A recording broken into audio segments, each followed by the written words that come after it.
Welcome to true not civils. हम start करने जा रहे हैं फरवरी 2024 मंथ्स के करंट अफेयर्स।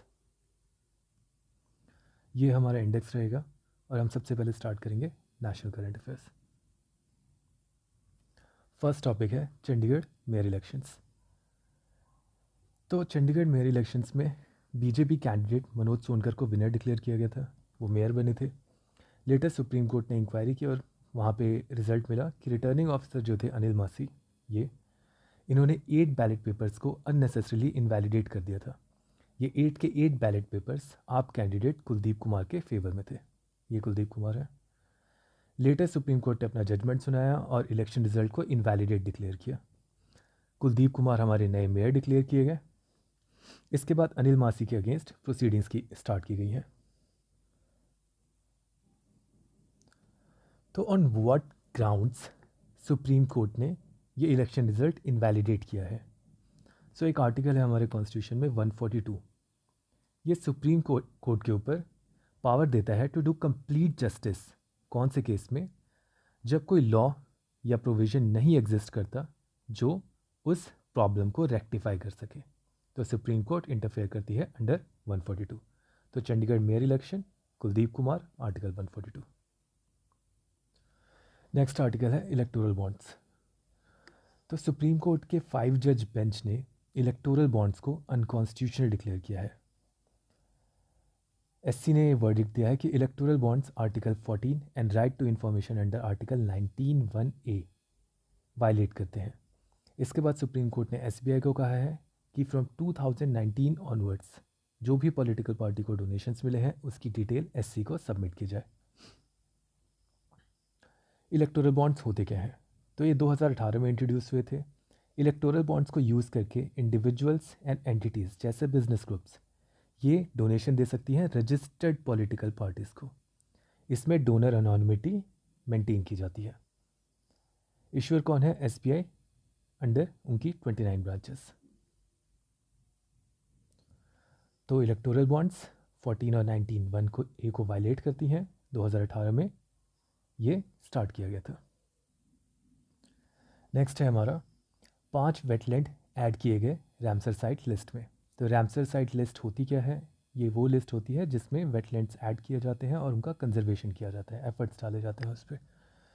वेटलैंड होता क्या है? तो वेटलैंड एक ऐसा इकोसिस्टम होता है जहाँ पे पानी लॉक्ड होता है, फ्लडेड होता है, या तो परमानेंटली या फिर पर्टिकुलर किसी टाइम पीरियड के लिए। ऐसी सॉइल जो होती है यहाँ पे इसको ऑक्सीजन नहीं मिलता, तो यहाँ की सॉइल एनारोबिक होती है। इसमें फ्लोरा जो उगेगा वो भी डिस्टिंक्ट होता है। तो ये 5 रामसर साइट्स जो हैं, इनके एडिशन से इंडिया में टोटल रामसर साइट्स 80 हो जाती हैं। ये 3 साइट्स जो हैं, जो 5 साइट्स हैं उसमें उनमें से 3 कर्नाटका में है एंड 2 तमिलनाडु में है। जो कर्नाटका में है, एक है मगधी केरे कंजर्वेशन रिजर्व, दूसरा है अंक समुद्रा बर्ड कंजर्वेशन रिजर्व, तीसरा है अगनासिनी एस्चुरी। 2 तमिलनाडु में है Longwood shola forest reserve and Karaivetti bird sanctuary. इनको याद करने के लिए एक सिंपल निमोनिक है। ये एक लाइन आप ट्रिक याद कर सकते हैं कि राम ही मालिक है, भगवान राम ही मालिक है। इसमें ये MAALK, इससे आपके ये फर्स्ट इनिशियल लेटर से बन जाते हैं। नेक्स्ट है हमारी अब मैक्सिमम कौन से स्टेट में रामसर साइट्स हैं? तो तमिलनाडु में मैक्सिमम है 16, उसके बाद उत्तर प्रदेश में 10। वर्ल्ड वेटलैंड डे कब मनाया जाता है? 2 फेब को। तो 5 रामसर ऐड हुई हैं, 3 कर्नाटका, 2 तमिलनाडु। ट्रिक है राम ही मालिक है, MAALK, मैक्स तमिलनाडु, उसके बाद यूपी। नेक्स्ट आर्टिकल है UCC bill, uniform civil code bill. तो फर्स्ट स्टेट इंडिया का जिसने यूसीसी बिल को पास किया है वो उत्तराखंड बन गया है। इससे स्टेट के सिटीजन्स को सेम राइट मिलेंगे in the case of marriage, adoption, divorce, irrespective of उनका रिलीजन या कास्ट। यूसीसी ड्राफ्टिंग कमेटी जो स्टेट की थी, उसके हेड कौन थे? रिटायर्ड सुप्रीम कोर्ट जज हैं रंजना प्रकाश देसाई। यूसीसी से रिलेटेड कॉन्स्टिट्यूशनल प्रोविजन क्या एग्जिस्ट करते हैं हमारे? तो पार्ट 4 DPSP में आर्टिकल 44 डायरेक्ट करता है स्टेट को कि यूसीसी इम्प्लीमेंट किया जाए। उत्तराखंड के बारे में, तो उत्तराखंड के सीएम हैं पुष्कर सिंह धामी, गवर्नर हैं गुरमीत सिंह, लोकसभा में 5 सीटें एंड राज्यसभा में 3 सीटें। ये पुष्कर सिंह धामी है। So first state to implement UCC bill Uttarakhand. Next एक बिल है पब्लिक एग्जामिनेशन बिल 2024। तो ये लोकसभा ने पास किया है। इसका एम है माल प्रैक्टिसेस जो एग्ज़ाम में हो रही हैं उसको रोकना। इसमें पनिशमेंट क्लॉज डाला गया है 3 to 5 years अगर कोई इंडिविजुअल चीटिंग करते पकड़े जाता है। अगर कोई ऑर्गेनाइज्ड क्राइम यानी गिरोह माफिया तो उनको 5 से 10 साल की सज़ा and fine of minimum 1 crore rupees. तो पब्लिक एग्जामिनेशन बिल लोकसभा ने पास कर दिया है। नेक्स्ट है कतार ने 8 इंडियन नेवी ऑफिसर्स को रिलीज़ कर दिया है। ये ऑफिसर्स हैं, कतार यहाँ पे है। तो इनको अरेस्ट किया गया था अक्टूबर 2022 में एस्पियोनाज या फिर जासूसी के केस में। कतार कोर्ट ने इनको डेथ सेंटेंस सुनाई थी। दिसंबर 2023 में कतार अथॉरिटीज़ ने इनके सेंटेंस रिड्यूस करके जेल टर्म कर दिया था। इसके बाद नेगोशिएशन स्टार्ट हुई इंडिया और कतार की तरफ से एंड फाइनली इनको रिलीज़ कर दिया गया है। कतार के बारे में कुछ देख लेते हैं। तो अमीर कौन है वहाँ के? शेख तमीम बिन हमाद अल थानी। कैपिटल है दोहा। नेक्स्ट आर्टिकल है इंडिया का longest cable stayed bridge. Cable stayed bridge क्या होता है? इसमें कुछ केबल्स यूज़ की जाती हैं एक डेक को सस्पेंड करके रखने के लिए। तो इंडिया का लॉन्गेस्ट केबल स्टेड ब्रिज बना है द्वारका गुजरात में। इस ब्रिज का नाम है सुदर्शन सेतु। इसको इनॉग्रेट किया था पीएम मोदी ने। लेंथ है इसकी 2.3 किलोमीटर। ये किसको कनेक्ट करता है? तो द्वारका में ही एक ओखा मेनलैंड एंड दूसरा है बेट द्वारका आइलैंड, इनको कनेक्ट करता है। इसमें आपको याद रखना है बस लॉन्गेस्ट केबल स्टेड ब्रिज कहाँ बना है? द्वारका गुजरात में, नाम है सुदर्शन सेतु। नेक्स्ट है इंडिया का longest railway tunnel. Railway tunnel कहाँ बना है? जेएनके में। ये ऑपरेशनलाइज स्टार्ट कर दिया गया है। तो टनल का नाम है T50 टनल। इसकी लेंथ है 12.7 किलोमीटर। इसको इनॉग्रेट किया है पीएम मोदी ने। तो ये टनल कौन से रेल लिंक पे है? तो T50 Udhampur Srinagar Baramulla rail link पे है।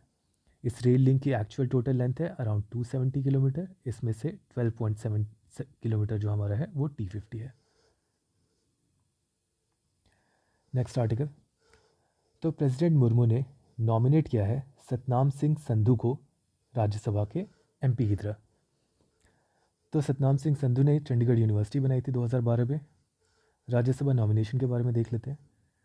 तो 4th शेड्यूल के अंदर प्रेसिडेंट नॉमिनेट कर सकते हैं 12 मेंबर को राज्यसभा में for their contribution towards arts, literature, science and social services. तो सतनाम सिंह संधू राज्यसभा। नेक्स्ट है इंडिया का फर्स्ट स्किल इंडिया सेंटर कहाँ बन रहा है? इनॉग्रेट किया गया है एक्चुअली में संबलपुर उड़ीसा में। किसने? एजुकेशन मिनिस्टर धर्मेंद्र प्रधान ने। तो स्किल इंडिया सेंटर होता क्या है? तो ये यूथ ट्रेनिंग या यूथ स्किलिंग के लिए यूज़ किया जाता है। यहाँ पे डिफरेंट टाइप की मशीनें लगी होती हैं ताकि यूथ को ट्रेनिंग दी जा सके मीडिया, एंटरटेनमेंट, हॉस्पिटैलिटी, इन सब टाइप की इंडस्ट्रीज़ के लिए। तो स्किल इंडिया सेंटर फर्स्ट हमारा उड़ीसा संबलपुर। नेक्स्ट है हमारा S2। तो S2 है इंडिया का first hyper velocity expansion tunnel test facility. इसका दूसरा नाम जिगर ठंडा भी है। तो ये हाइपर वेलोसिटी टेस्ट टनल जो है ये कंडीशन सिमुलेट करेगा। कैसी? हाई वेलोसिटी की, हाइपरसोनिक कंडीशंस। ये हाइपरसोनिक होता क्या है? बेसिकली मैक जिसका 5 से ज़्यादा होता है, यानी साउंड के 5 टाइम्स से भी ज़्यादा। तो ये कंडीशन सिमुलेट करेगा वो कंडीशंस जो कि किसी सैटेलाइट या फिर स्पेस व्हीकल या फिर हमारे रॉकेट्स जो होते हैं जब वो एटमॉस्फेयर में री एंट्री करते हैं तो उनको झेलनी पड़ती है एयर ड्रैग डिफरेंट। अब इसका यूज़ क्या होगा? तो DRDO इस टेस्ट फैसिलिटी को यूज़ करेगा to design satellites, rockets, different चीज़ें। ये S2 हमारा कहाँ बना है? तो इसको इस्टेब्लिश एंड टेस्ट किया है IIT कानपुर यूपी में। तो IIT कानपुर यूपी में बना है ये। नेक्स्ट है ब्यूरो ऑफ एनर्जी एफिशिएंसी ने इलेक्ट्रिक व्हीकल डेटा रिलीज़ किया है। तो इसके under highest number of EVs India में उत्तर प्रदेश में है 7.45 लाख्स। हाईएस्ट ईवी इंफ्रा यानी चार्जिंग स्टेशंस कर्नाटका में है 5000 के around charging stations Karnataka. Next है नीति आयोग ने economic transformation plan for 4 cities release किया है। ये इकोनॉमिक ट्रांसफॉर्मेशन प्लान करेगा क्या? जो प्राइमरी सेक्टर में एक्टिविटीज़ होती हैं जैसे एग्रीकल्चर वगैरह, तो उनमें से लोगों को शिफ्ट करके ये ट्राई करेगा टर्शरी सेक्टर जैसे सर्विस उसमें शिफ्ट किया जा सके, ताकि उस जगह की इकोनॉमिक कंडीशंस वगैरह अपलिफ्ट की जा सके एंड फर्दर और इकोनॉमिक एक्टिविटीज़ होंगी। तो ये कौन कौन सी सिटीज़ हैं? मुंबई, सूरत, वाराणसी एंड विजाग। इसका एम है इंडिया को डेवलप्ड इकोनॉमी बनाना 2047 तक एंड अचीव करना US $30 ट्रिलियन की GDP। नीति आयोग के बारे में देख लेते हैं। तो नीति आयोग बना था हमारा 1 जनवरी 2015 में। इसने प्लानिंग कमीशन को रिप्लेस किया था। ये मिनिस्ट्री ऑफ प्लानिंग के अंदर आता है नीति आयोग हमारा। नीति आयोग का हेडक्वार्टर है न्यू दिल्ली में। एग्जेक्टिव्स कौन है उसमें? तो चेयरपर्सन है Narendra Modi, vice chair person है हमारे सुमन बेरी, CEO है BVR सुब्रमण्यम। नेक्स्ट है हमारा सिटीजनशिप अमेंडमेंट एक्ट 2019। तो ये क्यों न्यूज़ में है? तो अमित शाह ने कहा है कि CAA पार्लियामेंट में जो पास हुआ था पार्लियामेंट में 2019 में, वो इम्प्लीमेंट किया जाएगा before the upcoming Lok Sabha elections. तो सिटीजनशिप अमेंडमेंट एक्ट 2019 ने अमेंड किया था सिटीजनशिप एक्ट 1955 को। ये 2019 वाला एक्ट हमारा सिटीजनशिप देगा परसिक्यूटेड माइग्रेंट्स को, रिफ्यूजीज़ को, जो बांग्लादेश, अफ़गानिस्तान एंड पाकिस्तान से आएंगे और वो इन रिलीजन से होंगे। ये इंडिया में 31 दिसंबर 2014 के दिन या उससे पहले के आए हुए होने चाहिए। अब कंसर्न क्या है CAA के बारे में? तो CAA इलीगल माइग्रेंट्स को वेलकम करता है on the basis of religion. यही ये कंसर्न है, रिलीजन। तो ये वायलेट करता है सेक्युलरिज्म को, आर्टिकल 14 एंड 21 जो कि लाइफ एंड लिबर्टी है। नेक्स्ट है one nation one election committee एक बनी थी, अभी न्यूज़ में है वो। तो one nation one election committee को हेड किसने किया है? रामनाथ कोविंद ने। ये हमारे पहले प्रेसिडेंट थे। इसका एम है साइमल्टेनियस इलेक्शंस होल्ड कर पाना लोकसभा एंड स्टेट असेंबलीज़ के लिए। तो ये इसके लिए रिपोर्ट सबमिट करेगी, क्या ये फिजिबल है कि नहीं है। नेक्स्ट जो न्यूज़ उत्तराखंड से रिलेटेड है, बिपिन रावत जी की स्टैचू अनवील की गई देहरादून उत्तराखंड में। अनवील की गई थी किसके द्वारा? डिफेंस मिनिस्टर हमारे राजनाथ सिंह। नेक्स्ट है चीफ ऑफ डिफेंस स्टाफ। इसमें तो बिपिन रावत हमारे पहले CDS थे। इनका हेलीकॉप्टर क्रैश कर गया था तमिलनाडु में, जिससे इनकी डेथ हो गई थी। प्रेजेंट CDS हमारे हैं अनिल चौहान। नेक्स्ट न्यूज़, तो इंडिया में हेलीकॉप्टर इमरजेंसी सर्विसेज स्टार्ट की जा रही हैं। सबसे पहले कहाँ स्टार्ट की गई हैं? उत्तराखंड में। तो ये जो हेलीकॉप्टर इमरजेंसी सर्विसेज है HEMS, ये स्टार्ट किया जा रहा है अंडर प्रोजेक्ट संजीवनी। ये संजीवनी प्रोजेक्ट है, उसके अंडर। इसके under basically emergency medical care provide किया जाएगा with in the golden hour.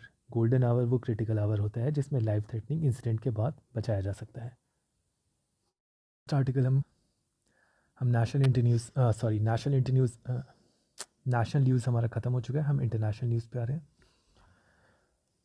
तो स्वीडन हमारा 32nd नेटो मेंबर बना है। पहले मैप पे देख लेते हैं। तो ये हमारा स्वीडन है। स्वीडन हमारा 32nd नेटो मेंबर बना है। 31st नेटो मेंबर कौन सी कंट्री बनी थी हमारी? फिनलैंड। तो स्वीडन के एडिशन के बाद बाल्टिक सी के पास जितनी कंट्री हैं एक्सेप्ट रशिया, ये सारी की सारी नेटो के मेंबर बन चुके हैं। तो बाल्टिक सी को एक और नाम दिया गया है हमारा NATO lake. NATO lake. NATO के बारे में थोड़ा सा देख लेते हैं। तो नेटो एक इंटरनेशनल ट्रीटी है, मिलिट्री अलायंस है। ये 1949 में साइन हुई थी via the north Atlantic treaty या फिर वॉशिंगटन ट्रीटी। ये ट्रीटी कहती है कि अगर किसी एक नेशन पे अटैक होता है तो उसको कंसिडर किया जाएगा अटैक अगेंस्ट ऑल। नेटो के स्टेट्स हो चुके हैं अब 32। नेटो का हेडक्वार्टर कहाँ पे है? बेल्जियम की कैपिटल ब्रसल्स में। फिनलैंड हमारा अभी हमने देखा 31st मेंबर बना था। बाल्टिक सी के मेंबर्स देख लेते हैं, कौन कौन सी कंट्रीज टच करती हैं। तो बाल्टिक सी के कंट्रीज़, नेबरिंग कंट्रीज़ याद करने के लिए एक सिंपल निमोनिक है, एक बाल्टी पानी के लिए रूट जर्मनी, सेल, पोलैंड एंड फिनलैंड। तो इसमें से बाल्टी कीवर्ड है हमारा, तो बाल्टी से बाल्टिक बन जाएगा, यानी बाल्टी के हम कंट्रीज़ कर रहे हैं। रूट जर्मनी, सेल, पोलैंड एंड फिनलैंड। तो रूट से हो गया आपका RD से रशिया, डेनमार्क,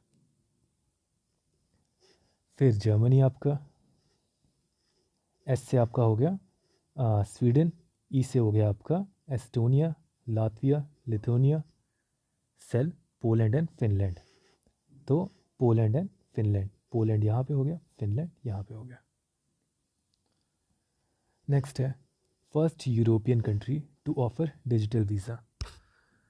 तो हमारे ओलंपिक्स शेड्यूल्ड हैं पेरिस में 2024 में, LA में 2028 में।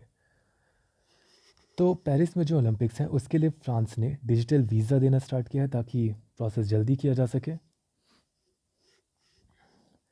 फिर एक हमारी न्यूज़ थी जनवरी 24 की, first European country to issue digital Schengen visa. तो ये भी फ्रांस बना था। शेंगन वीज़ा क्या होता है हमने उसमें डिटेल में पढ़ा था जैन में। वो वीज़ा बेसिकली यूरोप में जो कंट्रीज़ हैं उन्होंने अपने बॉर्डर पे एक्सेस ईज़ कर दिया है। तो एक कंट्री से दूसरे कंट्री में यूजिंग दिस शेंगन वीज़ा आप जा सकते हो। नेक्स्ट न्यूज़ है क्वाड बिल। तो क्वाड बिल USA ने पास किया है। क्वाड बिल को और भी कहा जा रहा है, दूसरा नाम है इसका strengthen US Australia India Japan cooperation bill. ये क्वाड के मेंबर्स हैं, तो इनके बीच में कोऑपरेशन को स्ट्रेंथन करने के लिए क्वाड बिल लाया गया है। तो क्वाड बिल के अंडर एक पार्लियामेंट्री वर्किंग ग्रुप बनेगा। उस ग्रुप का काम होगा कोऑपरेशन सीक करना for pandemic preparedness, economic engagement, technical innovation. Quad के बारे में देख लेते हैं। तो क्वाड में ये 4 कंट्रीज़ आती हैं, यहाँ पे एक क्वाड भी बन रहा है। तो क्वाड का ऑफिशियल नेम है क्वाड्रिलेटरल सिक्योरिटी डायलॉग। ये कोई मिलिट्री अलायंस नहीं है, ये एक सिक्योरिटी डायलॉग है बिटवीन दीज 4 नेशंस, ताकि एक free and secure Indo Pacific region बनाया जा सके। क्वाड लीडर की समिट हुई थी, हमारी लास्ट हुई थी 2023 में, कहाँ पे? हिरोशिमा जापान में। 2024 की समिट होगी इंडिया में। क्वाड एक मिलिट्री एक्सरसाइज कंडक्ट करता है मालाबार। ये कहाँ पे हुआ था? ऑस्ट्रेलिया में, ऑस्ट्रेलिया के कोस्ट में, अगस्त 2023 में। तो क्वाड बिल USA लेके आया है, इसके अंडर एक बॉडी बनेगी कोऑपरेशन के लिए, intra parliamentary working group. Quad एक सिक्योरिटी डायलॉग है। क्वाड लीडर समिट हमारी मई में 2023 में जापान में हुई थी, नेक्स्ट इंडिया में होगी। मिलिट्री एक्सरसाइजिंग की मालाबार होती है जो कि ऑस्ट्रेलिया में हुई थी। नेक्स्ट न्यूज़ है, तो ग्रीस बन गया है first orthodox Christian nation, first orthodox Christian nation to legalise same sex marriage. Greece के बारे में देख लेते हैं। तो कैपिटल है इसकी एथेंस, इसके PM है किरियाकोस मित्सोताकिस। ये भी इंडिया में भी आए थे रायसेना डायलॉग्स के लिए, ये चीफ गेस्ट थे वहाँ पे। नेक्स्ट न्यूज़ है हमारी, इंडिया म्यांमार के बॉर्डर को फेंस करने का डिसीजन लिया गया है और BRO इस चीज़ को इम्प्लीमेंट करेगा। तो करेंटली हमारा इंडिया म्यांमार का बॉर्डर जो है वो 1643 किलोमीटर का है। इस बॉर्डर पे अभी FMR फ्री मूवमेंट रजीम चलती है, जिसके अंतर्गत ट्राइबल्स 16 किलोमीटर तक अंदर आ सकते हैं without the requirement of any visa. New system जो है हमारा वो FMR को एंड करेगा एंड इसके बाद वीज़ा चाहिए होगा इंडिया के अंदर आने के लिए। इसका एम है इलीगल माइग्रेशन को ख़त्म करना। तो म्यांमार से हमारे 4 स्टेट बॉर्डर शेयर करते हैं, Arunachal Pradesh, Nagaland, Manipur and Mizoram. Next news है हमारी, पीएम मोदी अभी यूएई के यूनाइटेड अरब एमिरेट्स के विज़िट पे गए थे। वहाँ पे 3 चीज़ें मेजर हुई हैं, वर्ल्ड गवर्नमेंट समिट, बैप्स मंदिर का इनाग्रेशन किया उन्होंने, एंड आईएमईसी एग्रीमेंट। एक एक करके देखते हैं। तो वर्ल्ड गवर्नमेंट समिट ये होती क्या है? इसमें world leaders, policy makers and experts एक जगह पे मिलते हैं एंड डिस्कशन होता है to solve the current global issues. तो वर्ल्ड गवर्नमेंट समिट हमारी हुई थी दुबई में, ये इंपॉर्टेंट है। इसकी थीम थी shaping our government. Guest of honour थे इसमें 3 countries, India, Turkey and Qatar. PM Modi ने एड्रेस किया था इस समिट को। तो world government summit Dubai, shaping future government. इसी वर्ल्ड गवर्नमेंट समिट के अंडर एक गवर्नमेंट टेक अवार्ड दिया गया। किसके द्वारा? यूएई के द्वारा। ये अवार्ड मिला था इंडिया को। किस कैटेगरी में? AI powered government services offer करने की कैटेगरी में। तो एआई पावर्ड गवर्नमेंट सर्विसेज क्या है? बेसिकली एआई को यूज़ करके गवर्नमेंट सर्विसेज जो ऑफर की जा रही हैं, उस कैटेगरी में इंडिया को मिला है। अब किस लिए मिला है? तो एक आई रस्ते इनिशिएटिव है। ये इनिशिएटिव है मिनिस्ट्री ऑफ रोड का। मिनिस्ट्री ऑफ रोड का एक प्रोजेक्ट है आई रस्ते। आई रस्ते बेसिकली एआई को यूज़ करेगा रोड एक्सीडेंट को रिड्यूस करने के लिए। नेक्स्ट है बैप्स मंदिर। ये इसका फुल फॉर्म है, याद करने की ज़रूरत नहीं है। तो पीएम मोदी ने इनॉग्रेट किया है बैप्स मंदिर आबू धाबी यूएई में। ये फर्स्ट हिंदू टेंपल है आबू धाबी में। ये फर्स्ट ट्रेडिशनल स्टोन टेंपल भी है मिडल ईस्ट में। ट्रेडिशनल स्टोन टेंपल क्या है? ये जो इंडिया में स्टोन्स यूज़ होते हैं उन्हीं को यूज़ किया गया है, सेम टेक्नोलॉजी को यूज़ करके, कंस्ट्रक्शन को यूज़ करके टेंपल बनाया गया है। तो बैप्स मंदिर आबू धाबी यूएई। नेक्स्ट है पीएम मोदी के विजिट में India middle east Europe corridor, IMEC, India middle east Europe corridor. तो ये जो कॉरिडोर है ये हमारा एक्चुअली में G20 समिट 2023 के टाइम पे साइन हुआ था। ये कॉरिडोर बनाया जाएगा। इस कॉरिडोर में 2 पार्ट हैं, east corridor and northern corridor. जो ईस्ट कॉरिडोर है वो इंडिया को कनेक्ट करेगा हमारे पर्शियन गल्फ से, ओके। एंड जो नॉर्दर्न कॉरिडोर है वो पर्शियन गल्फ को कनेक्ट करेगा यूरोप से। इस कॉरिडोर में बेसिकली एक ट्रांसपोर्ट नेटवर्क बनाया जाएगा ताकि ट्रेड एक्टिविटीज़ आराम से की जा सके। तो यहाँ पे रेल, रोड, शिप, ये सारे टाइप के कंस्ट्रक्शन किए जाएंगे, सारे तरीके से कनेक्टिविटी दी जाएगी। तो ये न्यूज़ क्या है इसमें? पीएम मोदी एंड यूएई के जो प्रेसिडेंट हैं शेख अल नैन, इनने अग्रीमेंट साइन किया है कि क्विकली ऑपरेशनलाइज किया जाए आईएमईसी कॉरिडोर को। तो इस कॉरिडोर का पहला तो एम है ट्रांसपोर्ट नेटवर्क प्रोवाइड करना, दूसरा है चाइना के बेल्ट एंड रोड इनिशिएटिव जो चल रहा है उसको काउंटर भी करना। आईएमईसी कॉरिडोर में हमने देख लिए 2 कॉरिडोर्स हैं, ईस्ट एंड नॉर्दर्न। आईएमईसी के सिग्नेटरीज हैं ये कंट्रीज़, बेसिकली ये कंट्रीज़ जिनमें कनेक्ट किया जाएगा। इंपॉर्टेंट नहीं है नाम याद करने का। इंडिया के पोर्ट्स हैं जो कि कनेक्ट किए जाएंगे आईएमईसी के अंडर। तो 2 पोर्ट हैं गुजरात में, मुंड्रा एंड कांडला। एक है हमारा मुंबई में, JNPT, नवी मुंबई में आता है। नेक्स्ट है हमारी news, ISA international solar alliance में 119वीं कंट्री ज्वाइन करने वाली बनी है माल्टा। ये माल्टा है हमारी इटली के नीचे। तो ISA के बारे में देख लेते हैं। ISA 2015 में बना था by the joint effort of India and France. तो ये COP21 में हमारे 2015 में जो हुई थी पेरिस में, वहाँ पे इंडिया एंड फ्रांस मिले थे, इन्होंने ISA बनाया था। ISA का हेडक्वार्टर है गुरुग्राम हरियाणा में, डायरेक्टर जनरल है अजय माथुर। नेक्स्ट है यूक्रेन में भी वॉर हुई है, रशिया ने इन्वेड किया है, अटैक किया है। तो जापान ने एक कॉन्फ्रेंस होस्ट की है, यूक्रेन रिकंस्ट्रक्शन कॉन्फ्रेंस। तो जापान के PM फूमियो किशिदा ने एक कॉन्फ्रेंस रखी थी और इसमें यूक्रेन के रिकंस्ट्रक्शन के लिए 50 कोऑपरेशन अग्रीमेंट साइन किए गए हैं between Japan and Ukraine. International इतना ही। नेक्स्ट सेक्शन देखते हैं अब।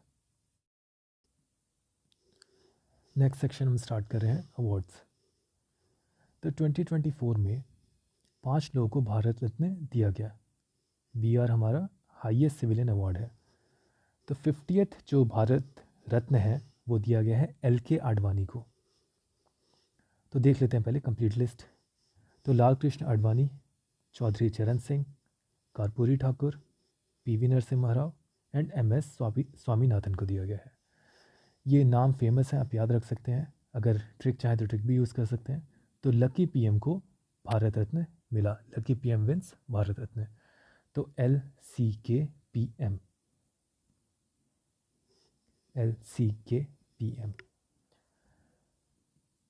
एक एक करके रेसिपिएंट को बारे में देख लेते हैं।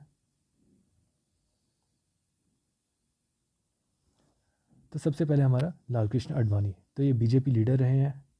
ये लॉन्गेस्ट सर्विंग होम मिनिस्टर भी थे। इनको पद्म विभूषण मिला था 2015 में। कर्पूरी ठाकुर ये बिहार से एसोसिएटेड हैं, बिहार के CM रह चुके हैं पूर्व, सोशलिस्ट लीडर हैं ये, एंड जननायक भी इनको बुलाया जाता है। इन्होंने स्टेट में Kota for backward classes implement कराने में इनका बड़ा रोल रहा है। नेक्स्ट है चौधरी चरण सिंह, तो इनका फार्मर से ज़्यादा रिलेशन रहा है। तो कहीं भी आपको रिफॉर्म्स, एग्रीकल्चर रिफॉर्म्स दिखे तो आप टिक करेंगे चौधरी चरण सिंह। तो ये CM ऑफ UP रह चुके हैं एंड PM ऑफ इंडिया भी रह चुके हैं। ये एग्रीकल्चर सेक्टर रिफॉर्म्स को सपोर्ट करते थे एंड राइट ऑफ फार्मर्स को भी सपोर्ट करते थे। नेक्स्ट है नरसिम्हा राव, PV नरसिम्हा राव, तो ये 10th PM थे 1991 से 96। इनका टेन्योर इंपॉर्टेंट है। नरसिम्हा राव हमारे 1991 में जब LPG रिफॉर्म्स अडॉप्ट हुए थे तब PM रहे थे, ये क्वेश्चन आता है। नेक्स्ट है MS स्वामीनाथन, तो ये फादर ऑफ ग्रीन रिवॉल्यूशन भी कहा जाता है इनको।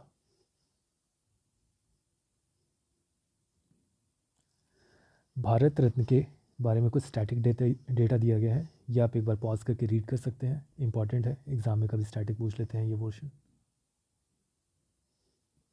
नेक्स्ट है 58th ज्ञानपीठ अवार्ड, तो ज्ञानपीठ अवार्ड दिया जाता है भारतीय ज्ञानपीठ के द्वारा। किस लिए? लिटरेचर में कंट्रीब्यूशन के लिए। ये उन इंडियन राइटर्स को दिया जाता है जो 22 इंडियन लैंग्वेजेस जो कि 8th शेड्यूल में आती हैं एंड इंग्लिश में लिख रहे हैं। तो ये अवार्ड दिया गया है 2 लोगों को jointly, Gulzar and Jagat Guru Rambhadracharya. तो गुलजार को दिया गया है, उर्दू पोएट हैं ये, बॉलीवुड डायरेक्टर भी है। जगत गुरु रामभद्राचार्य संस्कृत स्कॉलर हैं एंड एक स्पिरिचुअल लीडर हैं। इन्होंने तुलसी पीठ MP में जो है उसकी स्थापना की थी। इनके नाम सिंपल हैं, आप याद रख सकते हैं या फिर कोई एक ट्रिक यूज़ कर सकते हैं। तो ज्ञान का पीठ, ज्ञानपीठ मतलब ज्ञान का पीठ, तो पीठ क्या होता है? मंदिर। तो ज्ञान का मंदिर या ज्ञान का पीठ है राम का घर। राम से आपका हो गया रामभद्राचार्य, घर से आपका हो गया गुलजार। नेक्स्ट अवार्ड है ग्रैमी अवार्ड, तो 66th Grammy award Los Angeles USA में दिया गया। ये म्यूज़िक अवार्ड है, तो म्यूजिशियन एंड आर्टिस्ट को दिया जाता है। तो विनर कौन रहे? तो best global music album, global music album best कौन सी रही? दिस मूवमेंट, ये एक शक्ति बैंड के द्वारा है। शक्ति बैंड में इंडियन म्यूजिशियन है शंकर महादेव एंड जाकिर हुसैन। ये जाकिर हुसैन एंड शंकर महादेव, ये शक्ति बैंड है। बेस्ट ग्लोबल म्यूज़िक परफॉर्मेंस पाश्तो को दी गई है, ये जाकिर हुसैन एंड राकेश चौरसिया के द्वारा है। नेक्स्ट है सॉन्ग ऑफ द ईयर, तो song of the year Billie Eilish को दिया गया है। किसके लिए? What was I made for, ये बारबी मूवी से सॉन्ग लिया गया है। Next album of the year Taylor Swift को दिया गया है मिडनाइट्स के लिए।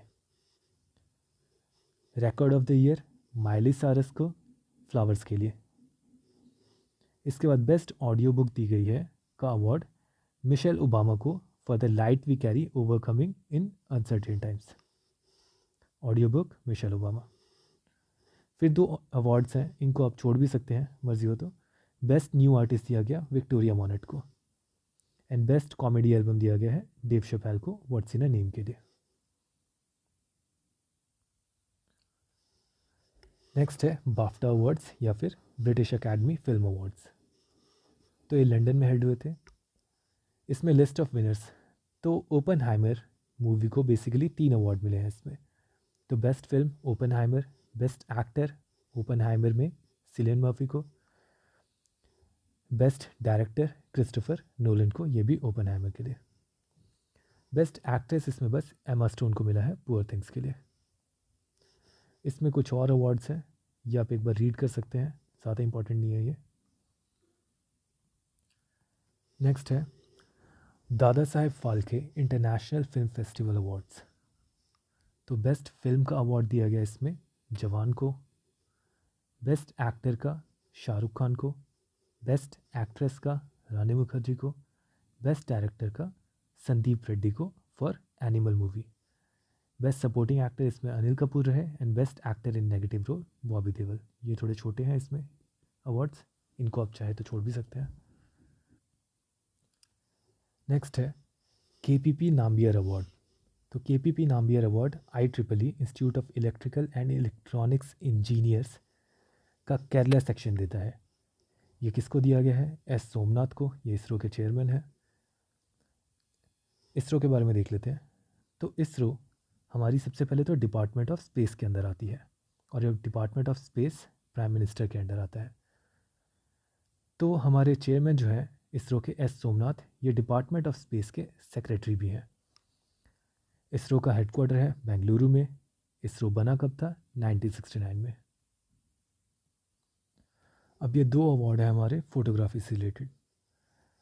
तो सबसे पहले under water photographer of the year का अवार्ड दिया गया है एलेक्स डॉसन को, उनकी फ़ोटो वेल बोन्स के लिए। तो under water photographer Alex Dawson, well bones.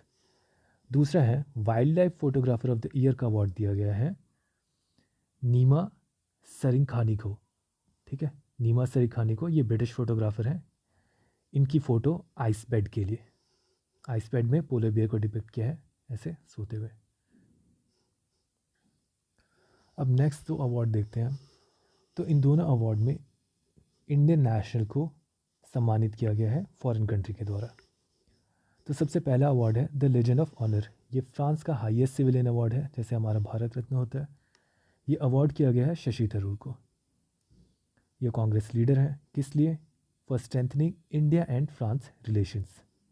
ये अवार्ड इनको एक्चुअली में अगस्त 2022 में दिया गया था, बट ऑफिशियल सेरेमनी अभी हुई है। नेक्स्ट है first Indian citizen to receive या honorary knighthood by King Charles III। तो किंग चार्ल्स III के द्वारा फर्स्ट नाइटहुड जिस इंडियन को दिया गया है वो बने हैं सुनील भारती मित्तल। ये चेयरमैन है भारती एंटरप्राइजेस के। इनको दिया गया है for strengthening India UK business relations. Next है हमारा लाइफ टाइम अचीवमेंट अवार्ड दिया गया है SJFI एंड DSGA के द्वारा PT उषा को। PT उषा हमारी first women president of current and first women president of Indian Olympic association है। नेक्स्ट न्यूज़ है लता मंगेशकर अवार्ड। तो लता मंगेशकर अवार्ड दिया गया है प्लेबैक सिंगर सुरेश वाडकर को। यह अवार्ड दिया जाता है महाराष्ट्र गवर्नमेंट के द्वारा। नेक्स्ट अवार्ड है हमारा Nelson Mandela award for health promotion. ये अवार्ड WHO के द्वारा दिया जाता है। तो ये जॉइंटली दिया गया है प्रोफेसर है हमारे बॉन्टले बोंगवे बोत्सवाना के, बॉन्टले बोंगवे बोत्सवाना के। दूसरा दिया गया है इंडिया की एक बॉडी है Bengaluru based NIMHANS, national institute of mental health and neuro sciences. तो नीमहंस को ये अवार्ड किस लिए दिया गया है? For contribution to promoting mental health and wellbeing.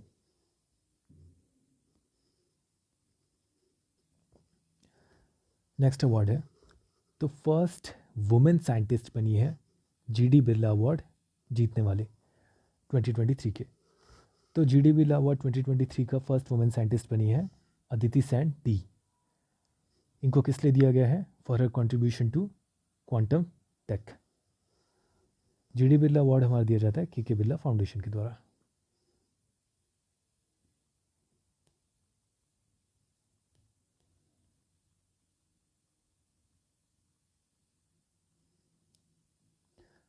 अब ये 3 अवार्ड हैं हमारे यूनेस्को का वाटर वॉरियर अवार्ड,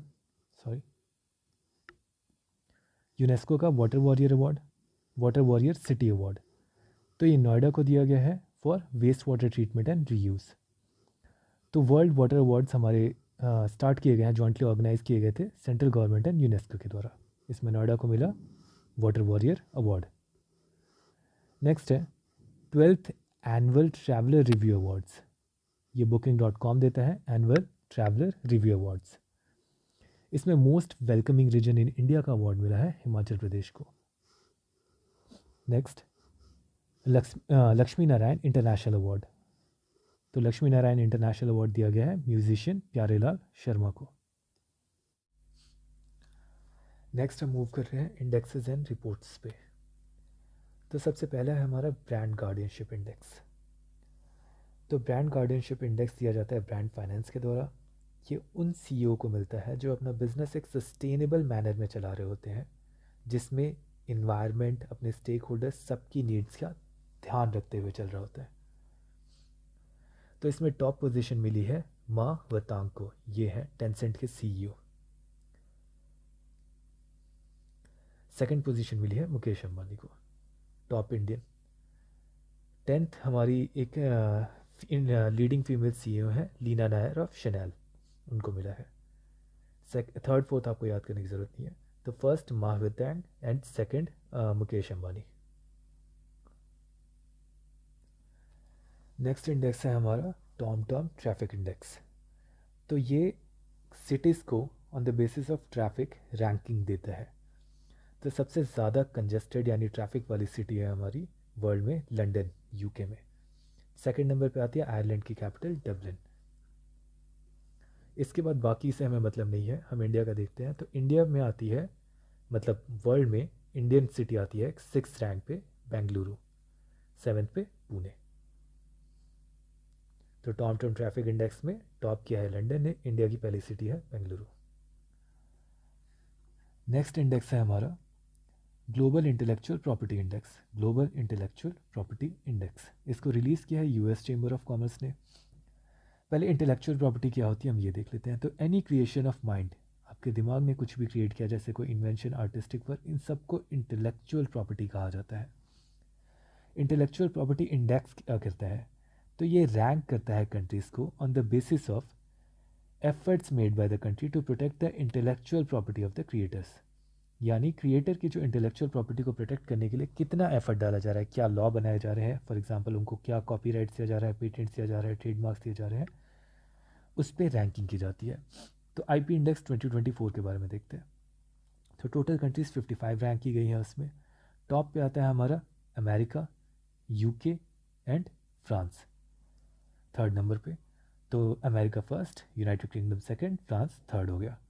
इंडिया की रैंक क्या है इसमें, तो इंडिया की रैंक 42nd रही है एंड स्कोर 38.64% रहा है। यही रैंक लास्ट ईयर यानी 2023 में रैंक एंड स्कोर सेम था। तो global intellectual property index top कौन रहा उसमें, America, next UK, France, India की रैंक 42nd। तो इसको याद करने के लिए टॉप 3 कंट्रीज़ को एक सिंपल सी ट्रिक है। आईपी राइट्स यानी कोई लॉ ना होने की वजह से अमेरिकन किंग की फरारी डुप्लीकेट निकली, ठीक है। तो आईपी राइट्स ना होने की वजह से अमेरिकन किंग की फरारी डुप्लीकेट निकली। तो बस हमें अमेरिकन किंग फरारी से मतलब है। तो अमेरिकन से हमारा हो गया सबसे पहला USA, United states of America. King से हो गया यूनाइटेड किंगडम, फरारी से हो गया फ्रांस। नेक्स्ट देखते हैं। नेक्स्ट है हमारा लॉजिस्टिक्स परफॉर्मेंस इंडेक्स LPI 2023। तो ये रिपोर्ट एक्चुअली में वर्ल्ड बैंक रिलीज़ करता है, बट ये रिपोर्ट पुरानी है अप्रैल 2023 की, बट ये रिसेंटली न्यूज़ में थी इसलिए हम कवर कर रहे हैं। तो लॉजिस्टिक परफॉर्मेंस इंडेक्स रैंक करता है कंट्रीज़ को ऑन द बेसिस ऑफ कैसा उनका लॉजिस्टिक परफॉर्मेंस है, यानी कैसी रोड कनेक्टिविटी, स्टोरेज, ये सब चीज़ें सर्विसेज ऑफर की जाती हैं, एंड कितने स्टेप्स लिए जा रहे हैं by that country to improve it. तो रैंकिंग में फर्स्ट आता है सिंगापुर, और इंडिया की रैंक थी 38th आउट ऑफ 139 कंट्रीज़। तो LPI में सिंगापुर फर्स्ट है एंड इंडिया 38। नेक्स्ट है हेनले पासपोर्ट इंडेक्स। तो हेनले पासपोर्ट इंडेक्स डिटरमाइन करता है किसी कंट्री के पासपोर्ट की स्ट्रेंथ, कि कितने जगह पे वो जा सकता है without the need of any visa. तो टॉप 6 कंट्रीज़ फर्स्ट स्पॉट पे हेनले पासपोर्ट इंडेक्स में फर्स्ट स्पॉट पे 6 कंट्रीज़ हैं, France, Germany, Italy, Japan, Singapore and Spain. India की रैंक पहले 84 थी, अब 85 5th हो चुकी है, and visa free access to 62 countries है। तो हेनले पासपोर्ट इंडेक्स में टॉप स्पॉट पे 6 कंट्री हैं, इंडिया की रैंक 85 है, एक स्पॉट आगे गई है। अब हम डेमोक्रेसी से रिलेटेड इंडेक्सेस देखेंगे। तो 2023 डेमोक्रेसी रिपोर्ट आई है, इसको रिलीज़ किया है EIU ने। EIU क्या है? Economic intelligence unit. तो ये डेमोक्रेसी रिपोर्ट मेजर करता है क्वालिटी ऑफ डेमोक्रेसी। तो इसमें टॉप पे नॉर्वे रहा है एंड बॉटम पे अफ़गानिस्तान रहा है। तो टॉप पे नॉर्वे यानी और लास्ट में अफ़गानिस्तान। तो अफ़गानिस्तान में डेमोक्रेसी की क्वालिटी बहुत ही बेकार है। तो इसको याद कर सकते हो आप एक ट्रिक से, no way for democracy in Afghanistan. तो नॉर्वे से नॉर्वे हो गया टॉप पे एंड अफ़गानिस्तान से अफ़गानिस्तान हो गया। इंडिया की रैंक 41 रही है। इंडिया की रैंक 2022 में 46 थी, तो 5 पॉइंट्स इम्प्रूव की है। फिर भी इंडिया फ्लॉड डेमोक्रेसी के अंदर फॉल करता है। अब एज पर दिस इंडेक्स केवल 7.8% पॉपुलेशन ही फुल डेमोक्रेसी में रहती है। 1/3 ऑफ द पॉपुलेशन जो है हमारी वो अथॉरिटेरियन रिजीम, नॉर्थ कोरिया जैसा जो रिजीम होता है उसमें रह रही है। तो डेमोक्रेसी रिपोर्ट में टॉप किया नॉर्वे ने, लास्ट में अफ़गानिस्तान, और इंडिया की रैंक 41 रही है। एक डेमोक्रेसी का और इंडेक्स है वीडेम, वैरायटी ऑफ डेमोक्रेसी। इसका एक इंडेक्स है इलेक्टोरल डेमोक्रेसी इंडेक्स। तो ये 2024 वाला मार्च 24 में रिलीज़ होगा। 2023 वाले में इंडिया की रैंक 108 थी। तो वीडेम इलेक्टोरल डेमोक्रेसी इंडेक्स में 108 था इंडिया। नेक्स्ट है हमारा तो Burgundy private and Hurun India 500 report आई है। ये रिपोर्ट रैंक करती है इंडिया की मोस्ट वैल्यूएबल कंपनीज़ को। तो इस रिपोर्ट के अकॉर्डिंग फर्स्ट रैंक पे रहा है रिलायंस इंडस्ट्रीज़, सेकंड पे TCS एंड थर्ड पे HDFC बैंक। तो Burgundy private and Hurun India 500 report पे टॉप पे रहा है Reliance, then TCS, then HDFC। Next है renewable energy 2023 report. So next renewable energy 2023 report. तो इसको रिलीज़ किया है इंटरनेशनल एनर्जी एजेंसी ने। इसके अकॉर्डिंग रिन्यूएबल एनर्जी कैपेसिटी में टॉप पे वर्ल्ड में है चाइना। रिलेटेड डेटा देख लेते हैं इसका। तो COP28 हमारी हुई थी दुबई में, वहाँ पे जहाँ पे वर्ल्ड गवर्नमेंट समिट हुई है अभी। तो इसके अंडर लीडर्स अग्री किए कि ये लोग 2030 तक वर्ल्ड की इंस्टॉल्ड रिन्यूएबल एनर्जी कैपेसिटी को 11,000 गीगावाट कर देंगे। तो इंस्टॉल्ड RE कैपेसिटी 11,000 गीगावाट पे 2030। Renewable energy report China top पे है रिन्यूएबल एनर्जी में। नेक्स्ट है साइड 2020 रिपोर्ट। तो साइड क्या है? State of India's digital economy report. तो डिजिटल इकोनॉमी रिपोर्ट क्या कहती है कि India third largest digitalized country है। फर्स्ट कौन सी है? USA, then China, then India. तो digitalize economy India third largest है साइड रिपोर्ट के अकॉर्डिंग। नेक्स्ट रिपोर्ट है NSSO की हाउसहोल्ड कंजम्पशन एक्सपेंडिचर सर्वे। हाउसहोल्ड कंजम्पशन एक्सपेंडिचर सर्वे। तो NSSO पहली बात तो मिनिस्ट्री ऑफ स्टेटिस्टिक्स के अंदर आती है। NSSO है नेशनल सैंपल सर्वे ऑफिस। तो ये NSSO के डेटा के अकॉर्डिंग पॉवर्टी इंडिया में डिक्रीज़ की है to below 5%। Poverty in India decrease to below 5%। Next है per capita monthly expenditure. Per capita monthly house hold expenditure more than double हुआ है, 2.5 टाइम्स मोर देन डबल हुआ है 2022-23 में कंपेयर टू 2011-12। तो अभी हमारा house hold expenditure per capita कितना है? 3,773 रूरल एरियाज़ में एंड 6,459 अर्बन एरियाज़ में। यहाँ पे नीति आयोग के बारे में बताया हुआ है, हम देख चुके हैं। नेक्स्ट हम देख रहे हैं अपॉइंटमेंट। तो अपॉइंटमेंट में पहले हम देखेंगे नेशनल अपॉइंटमेंट। तो नेशनल अपॉइंटमेंट में Lokpal, new Lokpal chairperson appoint हुए हैं। तो लोकपाल है क्या? National anti corruption body. तो लोकपाल के चेयरमैन कौन बने हैं? अजय मानिकराव खानविलकर। तो प्रेसिडेंट द्रौपदी मुर्मू ने इनको अपॉइंट किया है। ये फॉर्मर SC जज हैं अजय मानिकराव खानविलकर। ये नए लोकपाल के चेयरपर्सन हैं। तो इनके नाम को आप एक ट्रिक से याद कर सकते हैं। लोक यहाँ से ले लें एंड पाल अलग, तो लोक पाल, लोक का मतलब लोग, पाल का मतलब इंग्लिश वाला पैल यूज़ कर सकते हैं फ्रेंड। तो लोगों का फ्रेंड कौन होता है? इंसान, इंसान मतलब मैन। तो लोक पाल कौन है? मैन, मैन से मानिक राव हो गया, तो अजय मानिक राव खानविलकर। अब लोकपाल एंड लोकायुक्त, इन दोनों के बारे में कुछ देख लेते हैं। तो लोकायुक्त स्टेट लेवल पे ऑपरेट करती है एंड इन्वेस्टिगेट करती है करप्शन के cases against the state government या फिर लेजिस्लेटिव असेंबली के अगेंस्ट। लोकायुक्त को अपॉइंट कौन करता है? गवर्नर। मेंबर कितने होते हैं इसमें? 3 मेंबर बॉडी होती है। लोकपाल सेंट्रल लेवल पे ऑपरेट करती है, ये करप्शन के cases against public servant, member of parliament, central government employees के अगेंस्ट। इनको अपॉइंट कौन करता है लोकपाल में? प्रेसिडेंट। लोकपाल में कितने मेंबर होते हैं? 8 मेंबर्स। और स्टैटिक डे थोड़ा देख लेते हैं इसमें। तो लोकपाल एंड लोकायुक्त, तो ये बना कैसे था? तो 1960 में एक ARC बैठा था, एडमिनिस्ट्रेटिव रिफॉर्म कमीशन, उसने रेकमेंड किया था इनका क्रिएशन। फिर इनको स्टैट्यूटरी स्टेटस यानी इनके लिए एक्ट कब पास हुआ? 2013 में, लोकपाल एंड लोकायुक्त एक्ट 2013। अब फर्स्ट लोकपाल ऑफ इंडिया कौन थे? पिनाकी चंद्र घोष, PC घोष। सेकंड कौन थे? प्रदीप कुमार मोहंती। थर्ड यानी इंक्यूबमेंट अभी बने हैं हमारे अजय मानिक राव खानविलकर। आप इसको पॉज करके रीड कर सकते हैं। नेक्स्ट कुछ अपॉइंटमेंट देखते हैं। तो chairman of try, telecom regulatory authority of India, कौन बने हैं? अनिल कुमार लाहौती।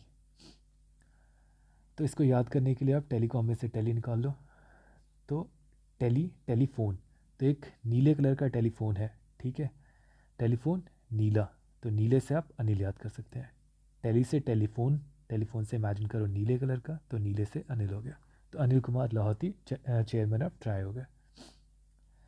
नेक्स्ट है vice chief of army appoint किए गए हैं नए, इनका नाम है उपेंद्र द्विवेदी। इन्होंने रिप्लेस किया है MV सुचिंद्र कुमार को। तो इसको याद करने का ट्रिक आप यूज़ कर सकते हैं। वाइस को हिंदी में उप कहा जाता है, उप चीफ ऑफ आर्मी कौन बने हैं? उपेंद्र द्विवेदी। इसमें करंट अभी हमारे आर्मी चीफ कौन है? मनोज पांडे। नेक्स्ट अपॉइंटमेंट है हमारी chief justice of Guwahati high court बने हैं, कौन बने हैं? जस्टिस विजय बिश्नोई। तो chief justice of Guwahati high court Vijay Bishnoi. तो इनको ओथ ऑफ ऑफिस दिलाई गई है असम गवर्नर गुलाब चंद्र कटारिया के द्वारा। असम के बारे में देख लेते हैं। असम के CM हैं हिमंत बिस्व शर्मा, गवर्नर हैं गुलाब चंद्र कटारिया। लोकसभा में इनकी 14 सीट है और राज्यसभा में इसकी हाफ 7 सीटें हैं। आप चीफ जस्टिस को याद करने के लिए एक ट्रिक यूज़ कर सकते हैं, इसमें से HATI ले लो, तो हट्टी बन जाती है, हट्टी का मतलब दुकान, तो बिश्नोई की हट्टी, आप इसको 2 बार बोलोगे ऐसे ही याद हो जाएगा, बिश्नोई की हट्टी। तो हट्टी से गुवाहाटी, बिश्नोई से विजय बिश्नोई। नेक्स्ट, तो बनवारी लाल पुरोहित ने रिज़ाइन कर दिया है साइटिंग पर्सनल रीजंस। इनका ये गवर्नर ऑफ पंजाब है एंड एडमिनिस्ट्रेटर ऑफ चंडीगढ़ है, जो कि एक UT है। नेक्स्ट है इसमें इंफॉर्मेशन एंड ब्रॉडकास्टिंग सेक्रेटरी बने हैं, कौन? Sanjay Jaju, INB secretary Sanjay Jaju. तो इसको आप एक ट्रिक यूज़ कर सकते हो। महाभारत में संजय थे, जो कि धृतराष्ट्र को महाभारत के बारे में पूरा, जो कि अंधे थे धृतराष्ट्र, उनको महाभारत के बारे में बता रहे थे, तो वो ब्रॉडकास्ट करते थे इन्फॉर्मेशन, कौन? संजय, जो महाभारत में थे।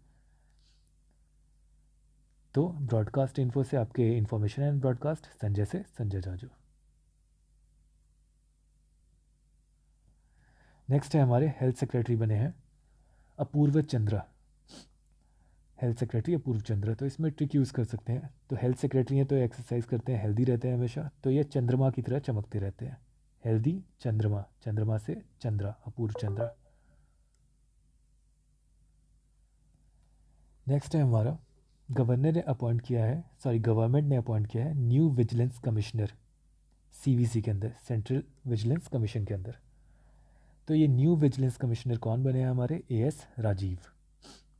इसको याद कर सकते हैं आप ऐसे कि विजिलेंस जीप से की जाती है, ठीक है, जैसे पुलिस विजिलेंस करती है जीप से, तो जीप से राजीव हो जाएगा। तो CVC हमारी कैसी है? सेंट्रल विजिलेंस कमीशन का थोड़ा कंपोजिशन देख लेते हैं। तो उसमें एक सेंट्रल विजिलेंस कमिश्नर होता है, कौन है वो? प्रवीण कुमार श्रीवास्तवा। 2 विजिलेंस कमिश्नर हैं, अरविंद कुमार, और जो अभी हमारे न्यू अपॉइंट हुए हैं AS राजीव। अबाउट CVC, तो CVC हमारी स्टैट्यूटरी बॉडी है। तो CVC स्टैट्यूटरी है, कॉन्स्टिट्यूशनल नहीं है, एग्जेक्टिव नहीं है। तो ये बनी थी के संथनम कमेटी के रिकमेंडेशन से। CVC पहले एग्जेक्टिव बॉडी थी 1964 में जब ये बनी थी, ठीक है। फिर इसका 2003 में CVC एक्ट पास हुआ था जिससे स्टैट्यूटरी बॉडी बनी। अब ये रिपोर्ट किसको करती है? ये प्रेसिडेंट को करती है। क्या CVC किसी मिनिस्ट्री के अंदर आती है? तो नहीं, ये डायरेक्ट पार्लियामेंट को आंसर करती है, ठीक है, यही यहाँ पे लिखा हुआ है। फिर उसके बाद इसको अपॉइंट कौन करता है? इनके मेंबर्स को। तो एक कमेटी बैठती है रिकमेंडेशन के लिए, इसमें PM, home minister and leader of opposition होते हैं। ये नेम रेकमेंड करते हैं, अपॉइंट किया जाता है प्रेसिडेंट के द्वारा। इनका टर्म कितना होता है? 4 ईयर या 65, जो भी पहले आ जाए। रिमूवल कैसे होता है? प्रेसिडेंट के रेफरेंस पे SCA की इंक्वायरी करेगा, रिपोर्ट देगा प्रेसिडेंट को, प्रेसिडेंट उसके बाद रिमूव कर देंगे। रिमूवल का ग्राउंड केवल मिसबिहेवियर या इनकैपेसिटी है। नेक्स्ट अपॉइंटमेंट उत्तराखंड से रिलेटेड है। तो फर्स्ट वुमेन चीफ जस्टिस बनी है उत्तराखंड में। First women chief justice of Uttarakhand high court कौन बनी है? रितु बहारी।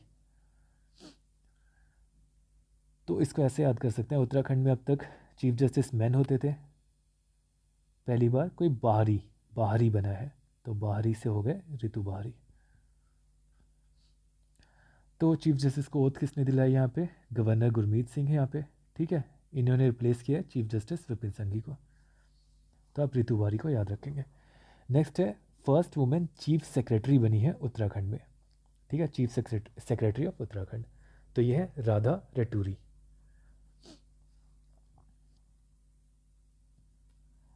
नेक्स्ट है chairman of MD and IRCTC कौन बने? IRCTC है कि वैसे Indian railway catering and tourism corporation, जो टिकटिंग करते हैं, जो फूड आता है आपको रेलवे में, वो IRCTC के थ्रू आता है। तो संजय कुमार जैन बने हैं IRCTC के MD एंड चेयरमैन। नेक्स्ट है एशियन क्रिकेट काउंसिल के 3rd टाइम प्रेसिडेंट बने हैं हमारे BCCI के सेक्रेटरी जो है जय शाह, ये अमित शाह के बेटे हैं, ठीक है।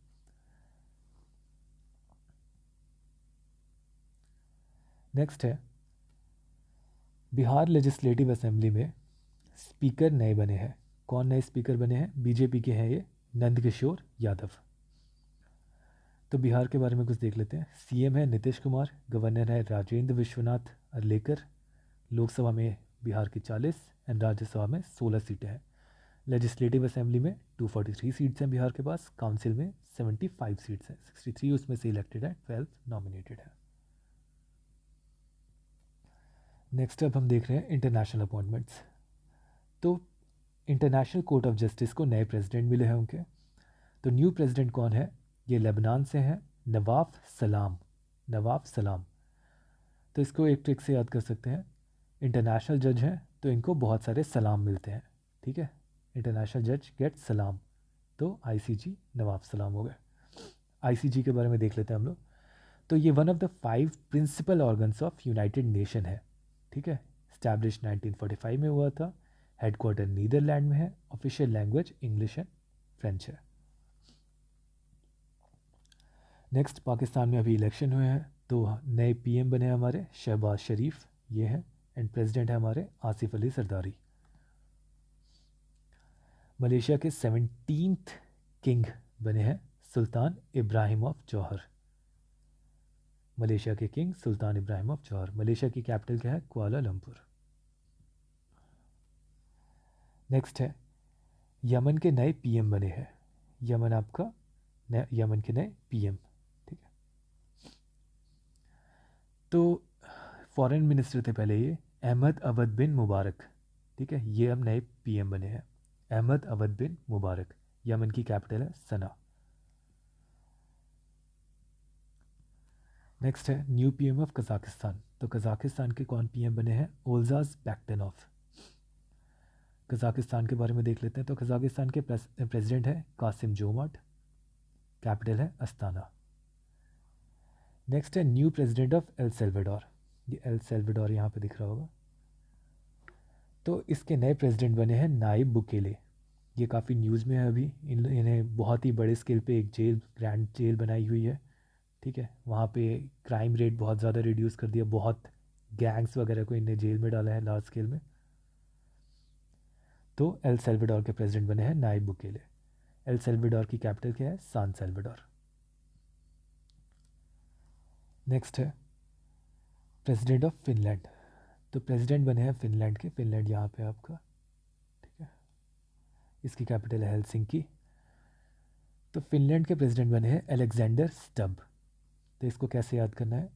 फिनलैंड को आप स्प्लिट कर दो यहाँ से, तो फाइन लैंड बन जाता है। तो फाइन लैंड में आप रिलैक्स करोगे टब में, ठीक है, रिलैक्स इन टब। तो रिलैक्स से अलेक्स हो गया यानी अलेक्जेंडर, टब से स्टब हो गया। फिनलैंड के करंट पीएम कौन है? पेटेरी ऑर्पो, कैपिटल हेलसिंकी। नेक्स्ट, इंडोनेशिया के नेक्स्ट प्रेसिडेंट बने हैं। अभी करंट प्रेसिडेंट हमारे इंडोनेशिया के चल रहे हैं जोको विडोडो, ठीक है। जो नेक्स्ट प्रेसिडेंट बने हैं वो ये हैं। तो Prabowo Subianto. Prabowo Subianto Indonesia के नेक्स्ट प्रेसिडेंट है। नेक्स्ट है अज़रबैजान। तो अज़रबैजान में प्रेसिडेंशियल इलेक्शन हुए हैं और ये अभी काफ़ी न्यूज़ में थे। तो ये री इलेक्ट हुए हैं फिर से, ठीक है, अज़रबैजान के प्रेसिडेंट। तो विनर कौन है? ये इल्हम अलीयेव, ठीक है। 5th कंसेक्टिव टर्म है इनका, इल्हम अलीयेव का, इल्हम अलीयेव। अज़रबैजान के बारे में देख लेते हैं। तो पीएम यहाँ पे अली असदोव है, कैपिटल है बाकू। नेक्स्ट है एडीबी। तो एशियन डेवलपमेंट बैंक। तो इसके कंट्री डायरेक्टर बने हैं इंडिया के लिए, कंट्री डायरेक्टर फॉर इंडिया। तो एडीबी ने अपॉइंट किया है मियो ओका को as country director for India. ये एडीबी और इंडिया के बीच में लिंकिंग का काम करेंगे, मियो ओका। तो रिलेटेड न्यूज़ देख लेते हैं, हमने जनवरी में देखा था। एग्जीक्यूटिव डायरेक्टर बने हैं एडीबी के, ये इंडियन है, विकासशील। हमने इसको याद किया था, डेवलपमेंट विकास होता है, तो विकासशील। एशियन डेवलपमेंट बैंक के बारे में देख लेते हैं। हाँ, तो एडीबी। तो एडीबी करता क्या है? ये loan, grants, technical assistance provide करता है अपने मेंबर्स को, ताकि उनकी सोशियो इकोनॉमिक डेवलपमेंट हो सके, कंडीशन अपलिफ्ट कर सके। ये 1966 में बना था। हेडक्वार्टर इसका फिलीपींस के मनीला में है। प्रेसिडेंट इसकी मासात्सुको असाकावा है, ठीक है, मासात्सुको असाकावा। मेंबर इसके 68 कंट्रीज हैं। नेक्स्ट देखते हैं। तो हंगरी यहाँ पे है यूरोप में। तो अभी पॉलिटिकल टर्मोइल चल रहा था। तो हंगरी के एक हमारी प्रेसिडेंट है कैटलिन नोवाक, इन्होंने रिज़ाइन कर दिया है उसके बीच में। तो अब न्यू हंगरी के प्रेसिडेंट कौन बने हैं? टमास सुल्यूक, ठीक है, टमास सुल्यूक। तो इसको कैसे याद करना है? हंगरी को आप ऐसे याद कर सकते हो, हंगरी फॉर टमाटर, ठीक है, हंगरी फॉर टमाटर या टमेटो। तो टमाटर या टमेटो से टमास याद कर सकते हैं। ये नए प्रेसिडेंट है टमास सुल्यूक। तो हंगरी के बारे में और कुछ देख लेते हैं। तो पीएम है यहाँ पे विक्टर ओरबान और कैपिटल है इसकी बुडापेस्ट। तो यहाँ पे हमारी अपॉइंटमेंट पूरी कंप्लीट होती है।